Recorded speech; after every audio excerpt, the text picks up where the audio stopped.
Ito ho muna, dalawang sundalong Pilipino, Philippine Navy personnel, ang sugatan matapos silang pukpukin ng baton ng mga miyembro ng China Coast Guard sa Ayungin Shoal kahapon. Ayon sa AFP, sakay daw ho ng rigid hull inflatable boat ang mga miyembro po ng Chinese Coast Guard ng ikutan at kuhanan ng mga larawan at video ang BRP Sierra Madre. Kita nyo ho dyan sa video. Malaki-laki ho yung gamit nilang sasakyan pandagat at medyo marami-rami sila. Ikumpara ho dun sa inflatable boat ng Philippine Navy, talagang hinabol. Dinikitin at pinagpapalo ho ng patpat eh. Parang dalawa o tatlo lang ho yata yung nadudusan. Sasakyang pandagat na yon ng Philippine Navy. Malaman natin, nasa ating ninyo po ang spokesperson for the West Philippine Sea, Rear Admiral Roy Vincent Trinidad, Retired. Okay. Admiral Trinidad, magandang umaga po sa inyo. Si Orly Trinidad po ito sa Radyo na TV pa. Kumusta ho kayo, Admiral? Magandang umaga, Bok. At sa Mhm. mga taga-subaybay ni Ka Orly, magandang umaga sa ating lahat. Admiral, Maayos naman tayo, Bok. kumusta ho yung kumusta ho yung dalawang tauhan na nagkaroon na ho ng injury? Tama ho ba? Napukpok sa ulo itong mga tauhan ng Chinese Coast Guard? Yes, tinamaan sa ulo yung isa. Yung isa may mga galos sa braso, sa kamay, sa madalibi. Mhm. So, ina-assess ng Westcom as of yesterday kung kinakailangan ba siya i-evacuate sa 57. Naandun naman ngayong umaga darte ang Coast Guard na barko doon for the Okay. evacuation kung sakaling kakailanganin. Okay. Palagay ko, ito nakikita ko kasi yung video, mukhang seryoso yung tama sa ulo. So siguro mukhang tama, no? Dapat i-assess. Baka pwedeng dalhin sa ospital ito para matiyak at makuha na kinakailangang pagsusuring medical, Admiral. Pero kumusta ho ang sitwasyon ngayon dyan sa Ayungin Shoal? Okay naman, as of yesterday morning, mga 9:15 nagkabanatan sila, no? Nakapaluan. After that, nung nakahiwalay, umalis naman yung rib ng China Coast Guard. And then yan na rin ang dahilan bakit nag-secure yung ating dalawang rubber boat. And then afterwards, inakyat na sa China Coast Guard na barko yung rib nila at umalis sila. Okay. Okay Hindi, naman dun ngayon. mhm. Yung pinagmamasdan ko kasi ang video, yung kumukuha ng video, tama ho ba tauhan din ng Philippine Navy na nasa BRP Sierra Madre? Yes, makita natin based sa angle ng kuha. Oo.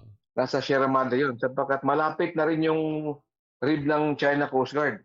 Oo, ang lapit Kaya oh. tinataboy sila pagyo. Oo.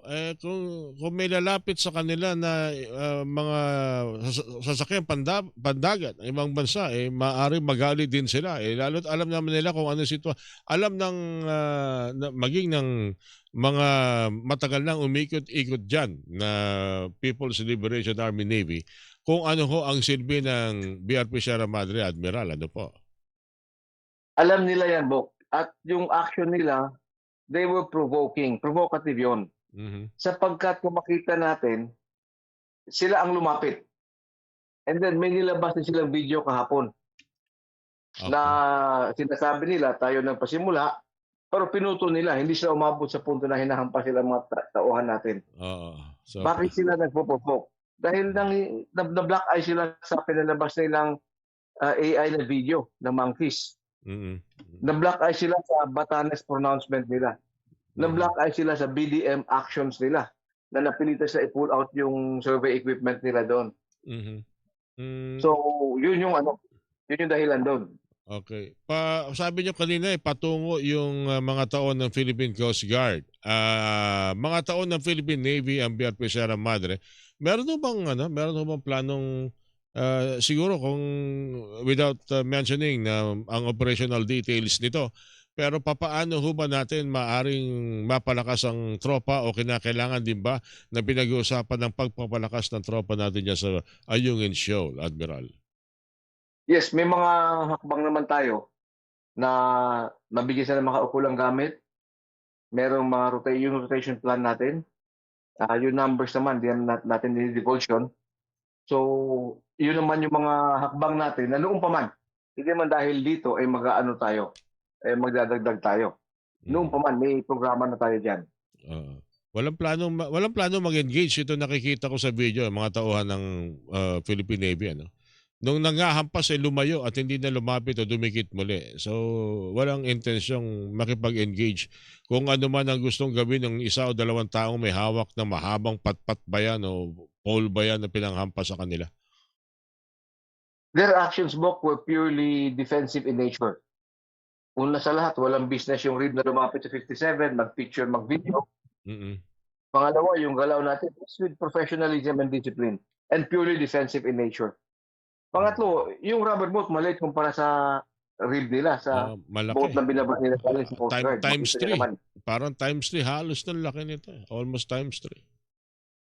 Oo. And then, wag natin kalimutan yung nangyari noong June 17, 2024 na dumikit sila mismo sa 57 Mm. at hinampas, binangga yung ating mga barko at mga tao natin.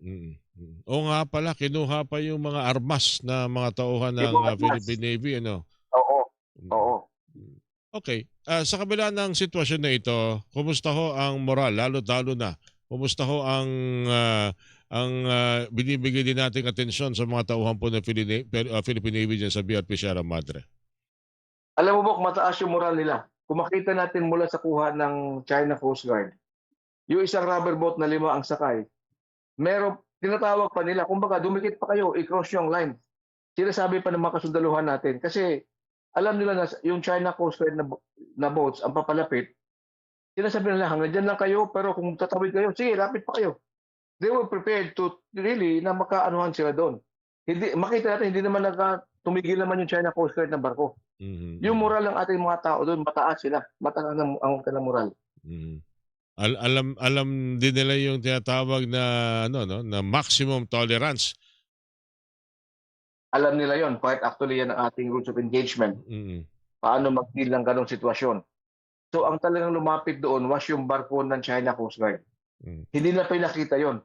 Pero yung rubber boat na hinampas nila, yan yung mas maliit na, kumbaga mas lubog sa dagat kasi 5 ang sakay. Kung sa 2 sakay lang na isang rubber boat na ang sakay, mas angas sa tubig kasi 2 lang ang sakay. Yung isang rubber boat na hindi ganun makatakbo dahil marami ang sakay, yun ang dinikitan ng China Coast Guard. Well, anyway, well, it's very clear, no? Hindi naman natin kailangan pa siguro pagtalunan na sana hindi na ho mangyari ito. Lalo-talo na itong gantong magkakasakitan. Marami tuloy ang nangangamba. Kasi kung ang Philippine Navy ganyan ginagawa, kumusta pa kaya yung mga mangingisdang Pilipino na lumalayag dyan sa bahaging yan ng West Philippine Sea, Admiral Trinidad, sir? Totoo yan, Bok. Kaya yung mensahe na sinasabi ng Ministry of Foreign Affairs nila, ng embassy nila, is completely different from what's happening sa ground truth. Nakikita natin ng mga taong bayan natin na salungat ang mensahe nila sa actions nila. Okay. Meron naman kayo pinadala na hong report o paliwanag, lalo-lalo na ho doon sa maaring hinihingi ng DFA para po sa kanilang planong nagpadala na yata ng abiso kahapon at protesta sa nangyaring yan, Admiral? Yes, lahat naman ng action natin, Bok, bago natin sa publiko, may kaukulang hakbang na tayo sa iba't ibang ahensya ng gobyerno, lalo-lalo na ang DFA o ang DOJ. So kung ano man ang kailangan nila ay naibigay na yon. And coordination is ongoing kung ano pa ang kailangan nila. Okay. Panghuli na lang, Admiral. Marami kasi nagtatanong dito eh. Akala doon, parang wala daw planong patibayin pa ang barko o dagdagan ng presence ng mga sasakyang pandagat, mga inflatable boat at mga ganyan, no? Yung mga ganyang mga rig hull na pwedeng dalhin dyan sa BRP Sierra Madre. May ganun ba plano ho ang Philippine Navy, Admiral? Without going into details, Bok, meron tayong planong ganon. Meron naman silang rib doon, meron silang ibang klaseng yung mas matibay na hal na maliit na dinghy. It just so happened na yun ang decision nila, which is already on the operational level, na decision nila yun, bakit yun ang ginamit nila. Napakadali kasing i-maneuver, lalo na yung lugar na yan ng Ayungin Shoal. Minsan pwede kang gumamit dyan ng rubber boat. Minsan hindi pwede, no? Admiral? Yes, totoo yan. Lalo pag medyo madikit-dikit na sa ating barko, mababaw na doon. Mababaw na nga eh. Alright. Admiral, pakisabi po sa ating mga tauhan ng ating pagsaludo at katapangan sa pagtupad ng kanilang tungkulin, maiparating at maipakita ang ating soberenya at karapatan dyan sa bahaging yan ng West Philippine Sea, Admiral. Thank you po sa inyo, sir.